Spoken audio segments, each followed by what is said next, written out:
एसएसटीपी classes में स्वागत है। शिक्षक बिंदु, आप सभी कैसे हैं? अभी अभी प्राप्त सूचना दैनिक भास्कर के एक्सक्लूसिव रिपोर्ट के अनुसार 15 सितंबर 2022 के अनुसार वित्त विभाग के फैसले के बाद कैबिनेट में जाएगा प्रस्ताव और शिक्षक भर्ती के 7वें चरण में कक्षा 1 से 12 तक 2.25 लाख पदों पर आएगी वैकेंसी। तो कितने पदों पर? तो 2.25 लाख पदों पर आएगी वैकेंसी।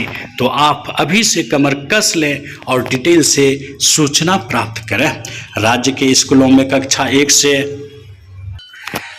1 से 12 तक लगभग 2.25 लाख शिक्षकों की बहाली के लिए शिक्षक नियुक्ति नियमावली 2022 की फाइल शिक्षा विभाग ने वित्त विभाग को भेजी है। वित्त विभाग से फाइल लौटाने के बाद शिक्षा मंत्री की अध्यक्षता में विभागीय उच्च अधिकारियों की बैठक के बाद इसे अंतिम रूप देकर कैबिनेट से स्वीकृति ली जाएगी। सभी प्रक्रिया पूरी होने तक 7वें चरण की वैकेंसी का इंतजार कर रहे अभ्यर्थियों को अभी और इंतजार करना होगा।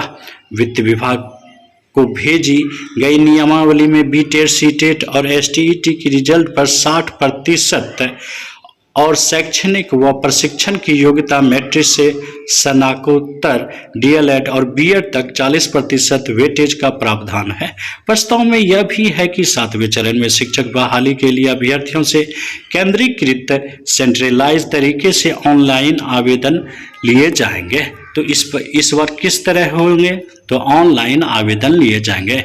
किस नियोजन इकाई में शिक्षक बनना चाहते हैं, इसका ऑप्शन मांगा जाएगा। नियुक्ति की प्रक्रिया पूरी होने के लिए कमेटी होगी जो आवेदन की स्क्रूटनी पर अंतिम मेधा सूची तैयार कराएगी।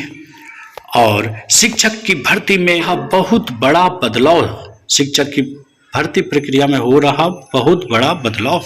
ऑनलाइन आवेदन में अभ्यर्थियों की मेधा सूची पूरी पारदर्शी होगी। बिहार में महागठबंधन सरकार बनने के बाद विभाग के मंत्री भी बदल चुके हैं।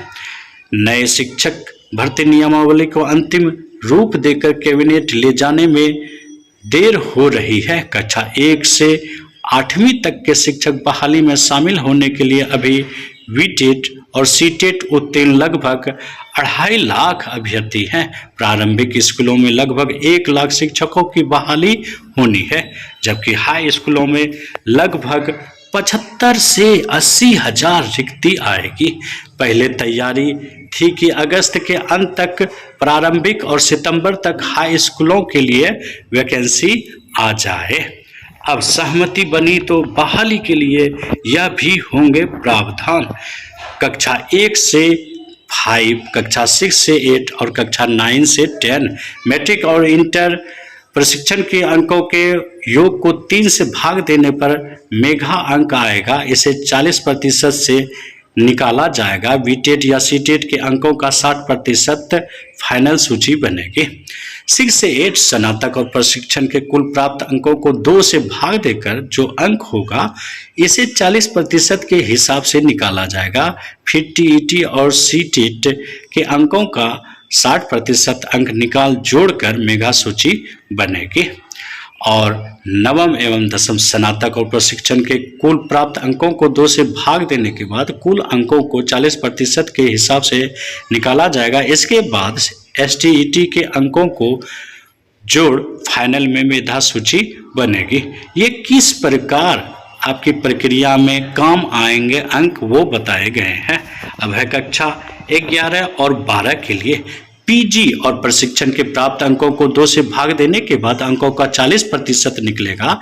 एसटीईटी के अंकों को 60% के हिसाब से निकाल जोड़ा जाएगा। अतिथि शिक्षक को भी वेटेज, उसे भी लाभ मिलेंगे। उच्च माध्यमिक और स्कूलों में अतिथि शिक्षक के रूप में कार्य कर चुके अभ्यर्थियों को 5 अंकों का वेटेज मिलेगा। भूतपूर्व सैनिक की विधवा को 10 अंकों का वेटेज मिलेगा।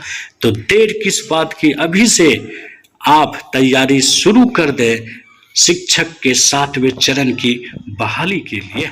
बहुत बहुत धन्यवाद।